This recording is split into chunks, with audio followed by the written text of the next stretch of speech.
Mesdames et messieurs, bonsoir. Merci de nous rejoindre pour cette nouvelle livrée de l'Afrique et le monde pour le compte de ce vendredi. Merci de nous rester fidèles. Deux sujets au menu de l'émission de ce soir. L'Afrique du Sud et la CPI quittera ou quittera pas.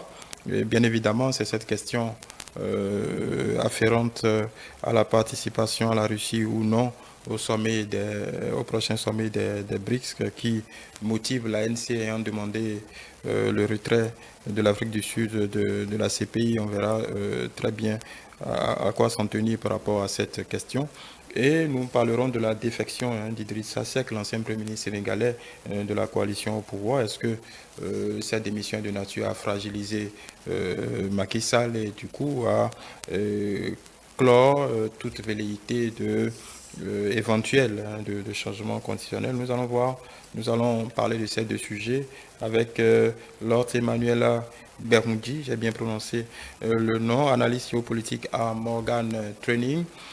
Sur ce même plateau, Joël Ataï-Gedegbe, expert en gouvernance. Et depuis le Maroc, Dr Djifa Agbezouquin, spécialiste des questions internationales que je salue. Alors, bonsoir docteur. Bonsoir. Voilà, j'espère que vous vous portez bien. Et par ailleurs, bonne fête nationale. J'espère que la fête a été... vous l'avez bien passée, même si vous étiez loin de votre Togo natal. Oui, merci beaucoup. C'est toujours une joie de célébrer cette fête nationale, par rapport en tout cas le chemin qui a été parcouru jusque-là et ce qui reste à faire. Donc, Voilà. voilà, c'est toujours avec émotion. Voilà. Nous allons débuter par plutôt le second thème. Nous allons parler de l'Afrique du Sud et c'est en tout cas ces retournements, en tout cas cette question qui a apparu quant au retrait ou non de l'Afrique du Sud de la Cour pénale internationale. On sait que la NLC, en tant que parti de pouvoir, en tant que parti de gouvernement, tend à exiger ce retrait.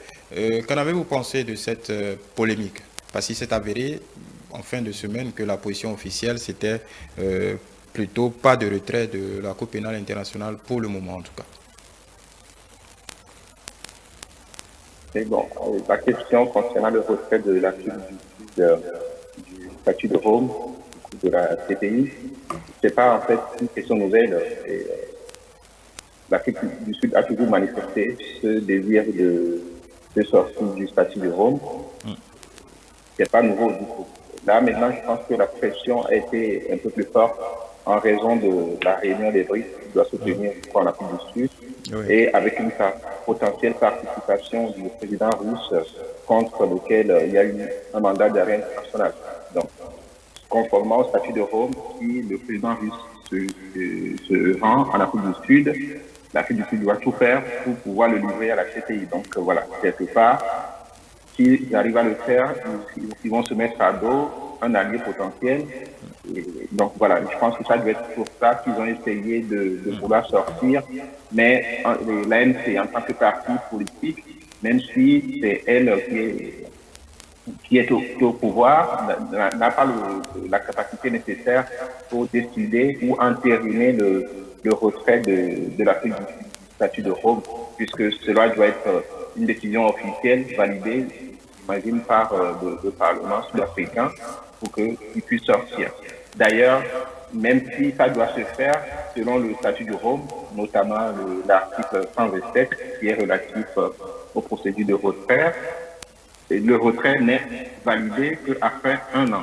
Et suite à la notification de par l'État concerné de son souhait de se retirer du statut de Rome. Donc, même si l'Afrique du Sud décide aujourd'hui de sortir, il faut que voilà, les États sud-africains suivent la procédure établie par le statut de Rome. C'est la moindre des choses. La moindre des choses. Et voilà. Lord Emmanuel Agbaoudi, qu'est-ce que vous en pensez?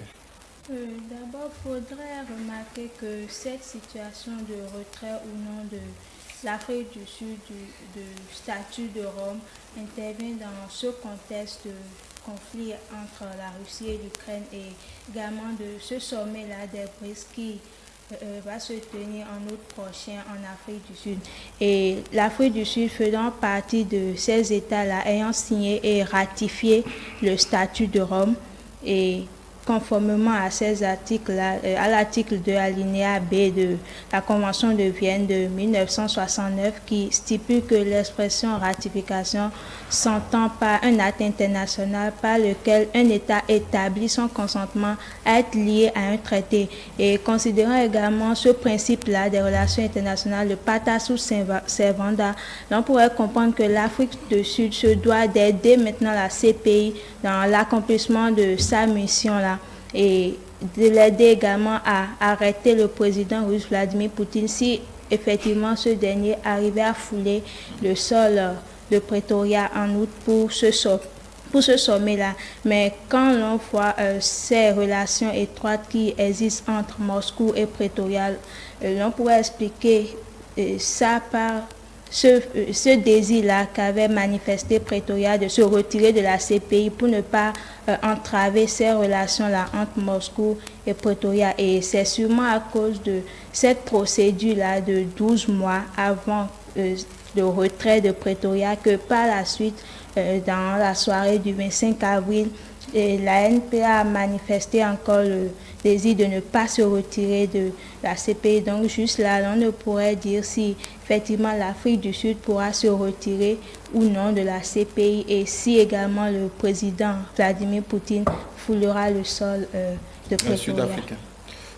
Sur cette question, un Pokémon menteur Oui, en partie.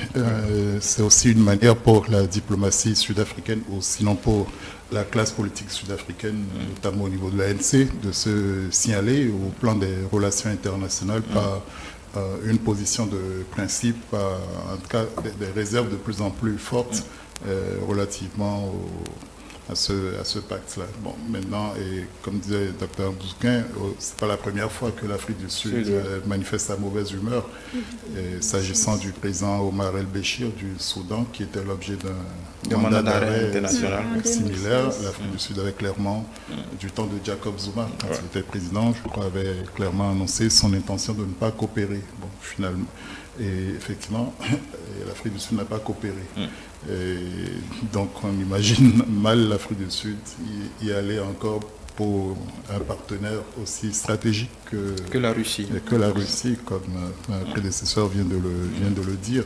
C'est probablement un partage des rôles. Maintenant, on s'étonne quand même qu'à ce niveau de responsabilité, si vraiment il y a eu lapsus, le président Cyril Ramaphosa ait pu faire preuve de légèreté dans le cadre d'une visite d'État. Il se croyait-il dans un entretien en tête-à-tête avec son homologue finlandais quand il lui rendait visite. Et bon, sur le fond, rien ne changera.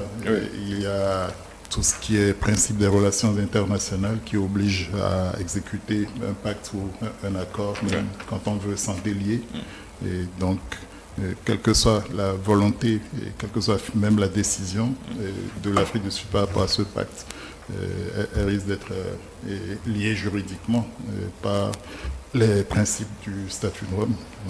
Voilà. Donc on peut dire débat clos pour le moment. Oui, c'est plus qu'improbable. Il faut remettre un débutant pour tomber dans ce voilà. Alors, docteur Tifa Akbezouquin, comment on peut envisager la suite? On peut logiquement s'imaginer que le président russe viendra participer à ce sommet et que, comme Zuma par le passé, rien ne s'y opposera clairement, si ce n'est on va dire un brouhaha sur le plan international. Mais bon, l'Afrique du Sud, on a vu d'autres. Et en fait, cette question justement remet sur le tapis la question en fait de la souveraineté des États en matière de coopération avec les organisations internationales auxquelles ils font partie, même si juridiquement l'Afrique du Sud est liée par le statut de Rome. En fait, il n'y a rien qui va pouvoir l'obliger pour obliger le gouvernement sud-africain à arrêter le président qui met pied sur le sol sud-africain. Donc on l'a déjà vu dans le passé avec et le président et l'ancien président LDC, que l'Afrique du Sud avait refusé de livrer à la CPI. Donc on va certainement assister à la même chose avec le président russe. Et je pense que ça va être une question de défiance. La Russie ne va pas refuser de se rendre en Afrique du Sud, craignant qu'on va l'arrêter. Parce que, après tout, la Russie reste un allié de l'Afrique du Sud. Donc je pense que le président Vladimir Poutine va s'y rendre. Et les Sud-Africains aussi ne vont pas l'arrêter. Donc c'est une question de défiance vis-à-vis de la CPI. N'oublions pas que voilà, la position de Russe à l'égard de cette Cour internationale également. Donc c'est une question de défiance qui va se jouer aujourd'hui, même si l'Afrique du Sud est liée par le statut de Rome, il n'y a rien que la Cour pourra faire pour l'obliger à arrêter le président russe. Parce que là, on parle d'une question de souveraineté. Ils sont libres d'agir ou de ne pas agir. Donc, si c'est contre leur intérêt, voilà, ils sont libres de ne pas agir. Donc, on peut considérer cette question close pour le moment. On peut considérer cette question close pour le moment. Bon, est-ce qu'elle est close? Je pense que ça vient juste de commencer.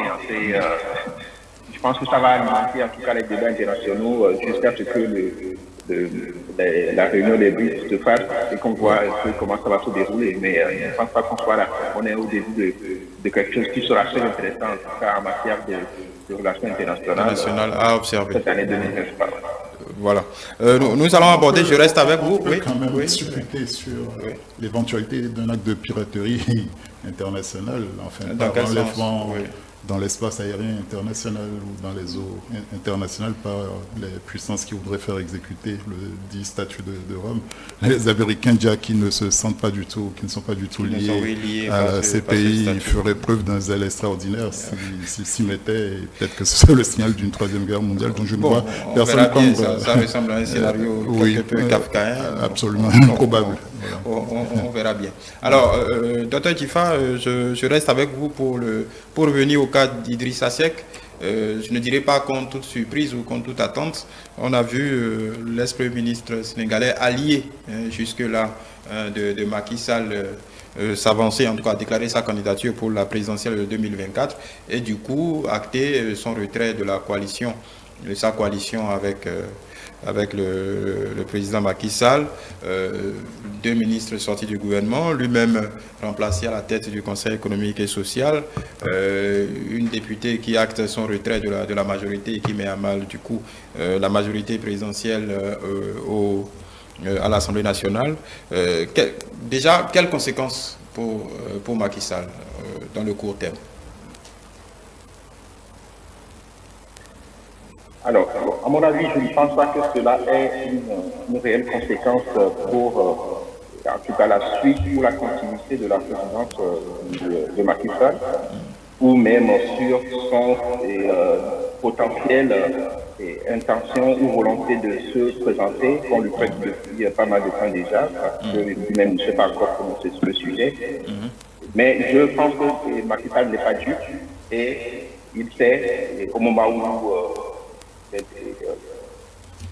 l'intéressé faisait alliance avec lui pour pouvoir justement juguler la crise Covid, il devrait le savoir. Le personnage en question, c'est quelqu'un qui règne depuis longtemps du pouvoir. On le sait, ça fait 3 fois. Il a déjà participé aux élections présidentielles, déjà 3 fois. Donc cette fois-ci, ça va être la 4e. Peut-être que c'est la bonne pour lui. C'est un fin stratège qui est capable de s'allier avec n'importe qui du moment où que ça va servir ses intérêts. Donc je pense que le président Macky Sall n'est pas juste. Il a dû le voir depuis longtemps. D'ailleurs, il se dit que son retrait du gouvernement a été fait de commun accord. Donc voilà, je pense que le président n'est pas si surpris que ça. Donc, voilà. Reste à savoir maintenant si M. Idrissa a les cartouches nécessaires justement pour pouvoir... Pour faire cavalier seul. Oui. Parce que, rappelons encore une fois, ça va être la 4e fois qu'il participe. Certes, la dernière fois, il avait obtenu un peu plus de voix, je me rappelle 20% contre Macky Sall. Mais est-ce qu'aujourd'hui, il a encore le poids nécessaire sur la scène nationale pour pouvoir obtenir plus de voix et espérer peut-être aller en 2e tour? C'est à savoir. Tout dépendrait, en fait, je pense, de l'issue des procès qui sont contre Ousmane Sonko. Voilà. Justement, est-ce que ce faisant, Idrissa Seck s'impose comme un faiseur de roi ou un roi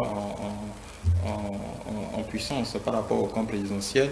Est-ce qu'on peut imaginer, peut-être s'imagine-t-il se faire endosser par Macky Sall faute de candidat, disons, ayant pignon sur rue contre Ousmane Sonko? Comment voyez-vous rapidement cette équation? D'abord, parlant de faiseur de roi ou de roi, on pourrait remarquer que il y a plusieurs années que Idrissa Seck est dans la politique et ce dernier a travaillé avec Abdoulaye Wade.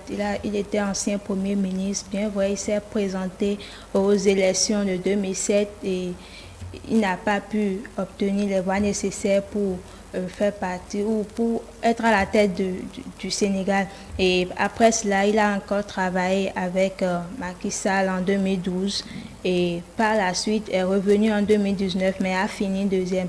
Et si aujourd'hui cette question se pose, c'est justement à cause de ce changement constitutionnel là qui a eu en 2016 au Sénégal avec la révision de la Constitution le 5 avril 2016 qui limitait le nombre de mandats de 7 ans à 5 ans renouvelables une seule fois. Et c'est justement parce que cette question-là de savoir si le président Macky Sall se présentera encore aux élections du 25 février 2024 prochain que s'inscrit cette question. Et donc à cela, on pourrait dire que on peut le considérer comme un faiseur de roi puisqu'il a travaillé avec plusieurs présidents. Mais en tant que roi, c'est possible si éventuellement comme ce dernier s'est présenté ou a annoncé sa candidature pour les élections prochaines en 2024, si éventuellement il arrivait à gagner les élections, il deviendrait un roi. Et c'est possible, ce serait possible parce que quand nous prenons le cas de Bola Tinubu au Nigeria, il était en quelque sorte un faiseur de roi, mais finalement,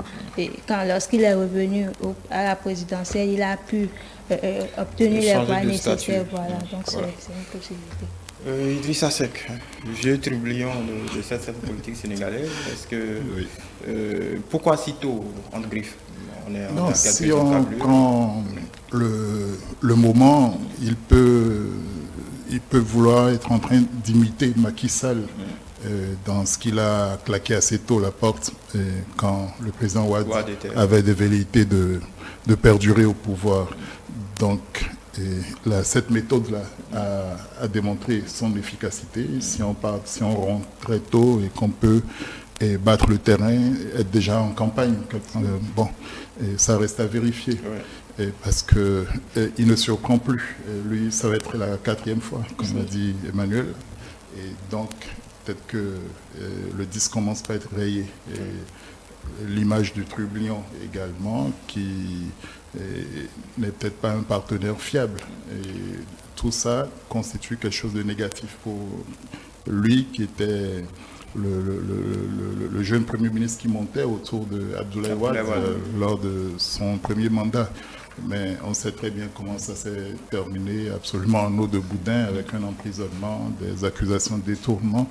Et finalement, j'ai presque envie de dire que, contrairement à Tinubu au Nigeria, qui est resté dans l'appareil et a accompagné le président Buhari, ici, on assiste à des mésalliances successives. Ouais. Et donc, ce va-et-vient... Une sorte de prostitution politique, comme diraient certains analystes. Oui, malheureusement, fragilise la grande famille PDS.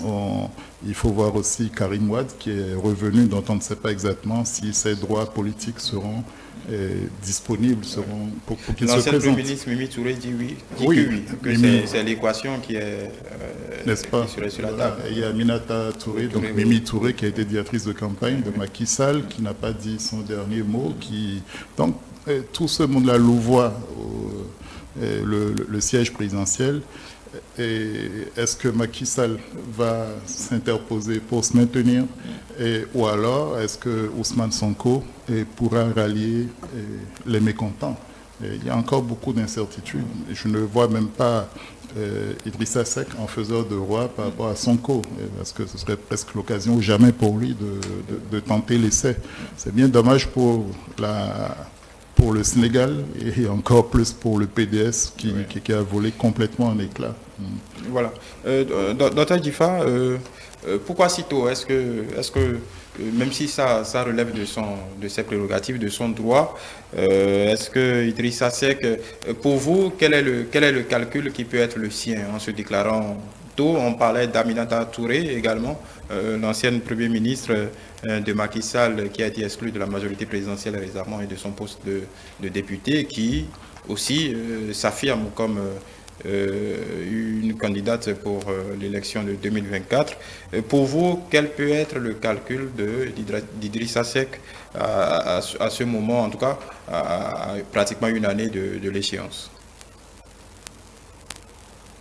Je pense que c'est quelqu'un Idrissa Seck, c'est quelqu'un de très instruit et il connaît les enjeux d'une élection présidentielle puisqu'il y a participé 3 fois déjà et d'ailleurs, on l'a parlé tout à l'heure, il était directeur de campagne d'Abdoulaye Wade au moment où ce dernier accédait à la magistrature suprême pour la première fois.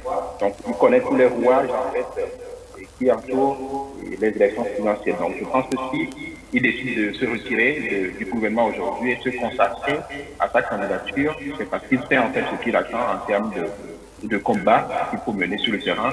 Parce qu'encore une fois, nous avons quelqu'un, Ousmane Sonko, qui aujourd'hui, on va dire, est presque dans le cœur de la jeunesse.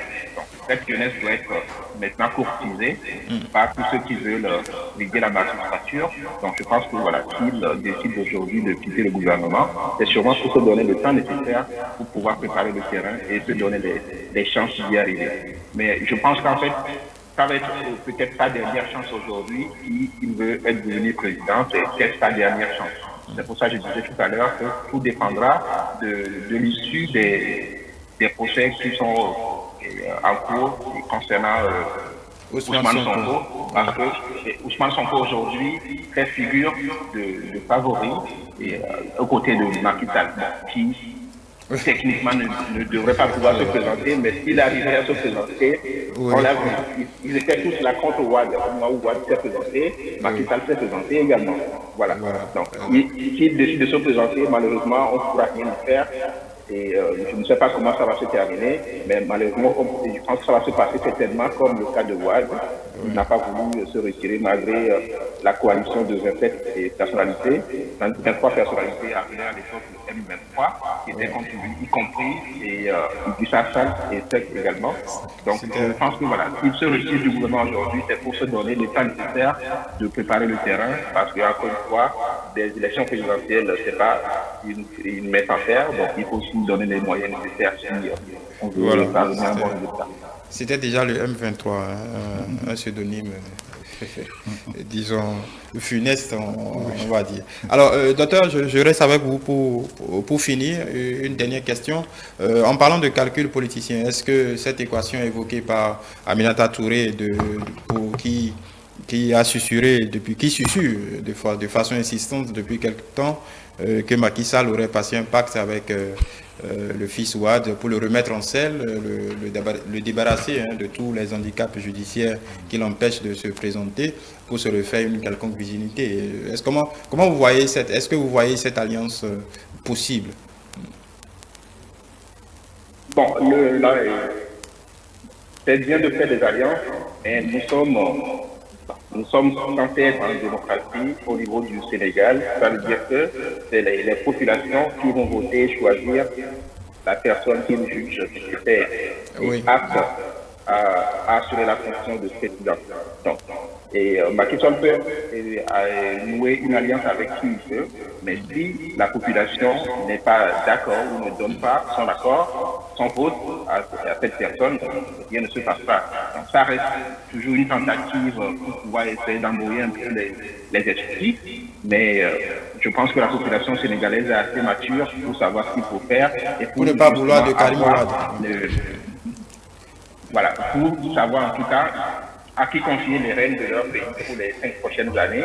Donc, Et Macky Sall, peut-être, il est en train de jouer ces dernières cartes. Je pense que c'est quelqu'un de très réfléchi et il ne voudrait pas, en tout cas, se présenter. Quand on voit déjà le combat que lui-même il avait mené contre le troisième mandat du président Wade, donc je pense que c'est quelqu'un de très réfléchi qui ne voudrait pas, en tout cas, tomber dans les mêmes dérives. Voilà. Il va être sorti par la grande porte. Donc, c'est les dernières cartes qu'il est en train de jouer en essayant de remettre en scène quelqu'un qui a été oublié un peu depuis un moment. Qui a été empêché. Merci beaucoup, Dr Djifa. Oui. Voilà, merci Dr Djifa. Emmanuela, qu'est-ce que vous en pensez très rapidement de cette équation? Macky Sall, si on considère que toute tentative de révision, si on écarte cette possibilité pour le moment, pensez-vous que Macky Sall puisse faire revenir, disons, un ancien ennemi pour faire face à Ousmane Sonko? Parlant de cela, comme l'a dit le docteur Djifa, cela dépendra puisque c'est la population qui... Oui, bon, on sait que c'est la population qui vote au final, mais bon, pour le moment, les politiciens font leur calcul et après, la population avisera. Oui, les politiciens font leur calcul, mais juste là, nous ne pourrions pas affirmer rapidement que c'est la position ou la pensée du président Macky Sall actuellement. Et l'on ne pourrait qu'attendre parce que faire des suspicions et que cela ne puisse pas porter des fruits, ce n'est pas un truc assez bien. Donc nous ne pourrons qu'attendre pour voir la suite. Ce qu'il en sera très exactement. Karim Ouad, Idrissa Seck. Oui, Karim, Idrissa, Mimi, ainsi de suite. Hein. Et même Khalifa Sall, l'ancien maire de Dakar, qui n'a pas dit son dernier mot. Et l'ancienne famille du Parti socialiste, qui avant challengeait sérieusement le PDS. Avant, c'était le match entre ces deux formations. Bon, donc, est-ce qu'il va y avoir une recomposition de la classe politique sénégalaise avant? Quand on voit toute cette famille du PDS se déchirer, le PDS qui se réfère à l'idéologie libérale, on se demande quelle variante du libéralisme chacun d'eux est en train de porter.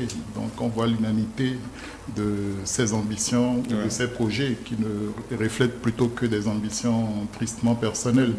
Donc ce n'est pas suffisamment emballant pour la population. Mais sait-on jamais. Qui peut préférer simplement exprimer une sorte de colère, donc paver le chemin à Ousmane Sonko. Il peut y avoir une accélération, une déflagration. La politique au Sénégal est assez violente également. Et je crois qu'il va être extraordinaire de le voir, mais il ne faut pas exclure. Et pour la première fois, l'irruption des militaires sur la scène politique. Qui sont absolument restés dans leur caserne très républicains jusqu'au bout. Mais ça pourrait être une bonne nouvelle. Attendons de voir. Peut-être qu'un général va démissionner et se présenter. Ce serait un événement au Sénégal. Ministre de l'Intérieur et autres, ils ont la stature d'homme d'État, a priori. Merci beaucoup, Joël Ateg, expert en gouvernance. Merci, Dr Djifa Gbezouken, spécialiste des questions internationales. Je rappelle que vous étiez avec nous depuis le Maroc et au plateau également, Lord Emmanuela Beoudi. Merci. On espère vous retrouver très vite. Merci pour nous avoir suivis et rendez-vous vendredi prochain pour d'autres développements.